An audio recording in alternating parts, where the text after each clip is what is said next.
Breaking news, guys, as I'm sure you've seen in the title of this video right now, that is right, Elder Scrolls Online has released their business model in an interview, and I will actually have a link to the article in the description so you can go check that out. But Matt Fior was interviewed, and he said straight up that Elder Scrolls Online will be adapting a subscription-based business model, which means you have to pay every month for subscription.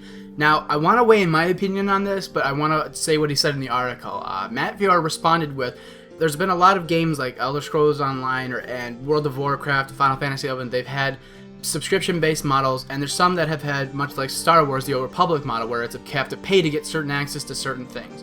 In Elder Scrolls Online, we feel that we shouldn't limit the players by free-to-play and only those who pay get access to specific areas.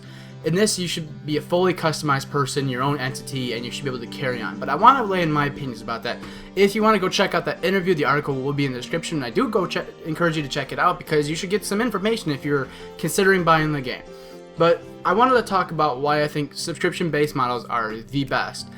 It's an outdated and a traditional method at the same time, but for the most part, I think people are very much underestimating what it is. I mean, we've seen Star Wars The Old Republic, and we've seen Guild Wars 2. I mean, arguably great MMOs, because I've never heard people sit there and say, oh, well, this isn't a unique enough game. It doesn't stand on its own. It doesn't have its own power. I've heard nothing but compliments about these games because they have great things about them. But the one thing I hear the most with every single MMO is the word WoW clone. WoW clone. It's a WoW ripoff. It's a WoW clone. It's just another WoW game. And arguably, like games like League of Legends have had the same thing, you know, it's just a Dota ripoff, it's just a Dota ripoff.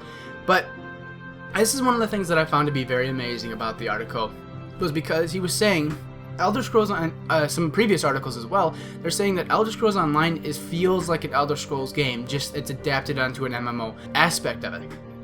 Now guys, why I wanted to weigh my opinion on this is because I've only ever played Final Fantasy XI Online and a few of the Elder Scrolls games. I've only played Skyrim and Oblivion. But my personal feeling is I think the subscription-based model is one of the things that is the strongest form for MMOs to take, because you get two things when you get a subscription-based model. One, you get consistently active development and teams working on what they're doing, and patches and updates and things moving forward. You know, you don't see a game like Guild Wars, or you don't see a game like Star Wars The Old Republic, where they kind of launch the game and then they kind of just see that everybody's doing something that they shouldn't be doing, or like maybe one class is overpowered and they just kind of let it ride for a long period of time, and then they go, oh, well, people have been bitching at us for a long time to fix it, so maybe we should fix it.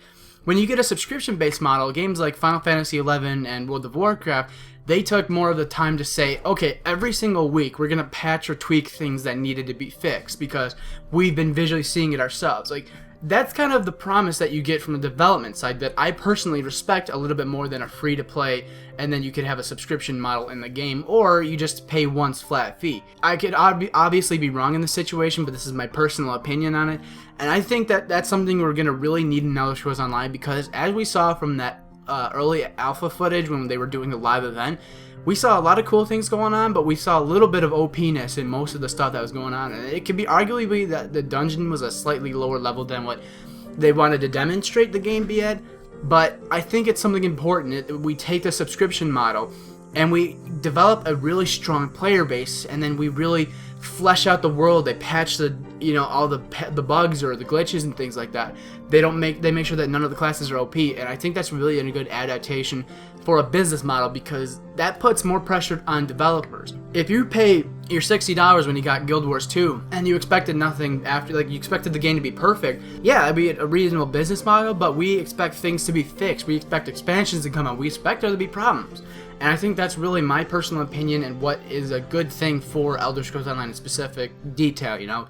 So if you want, go check out that article in the description. Go follow me on Twitter and my Twitch page, guys. Thumbs up and share this video to get it out there, because there's been tons of people asking about the business model, and we got to share it right now, guys. So thank you for watching, and please like the video.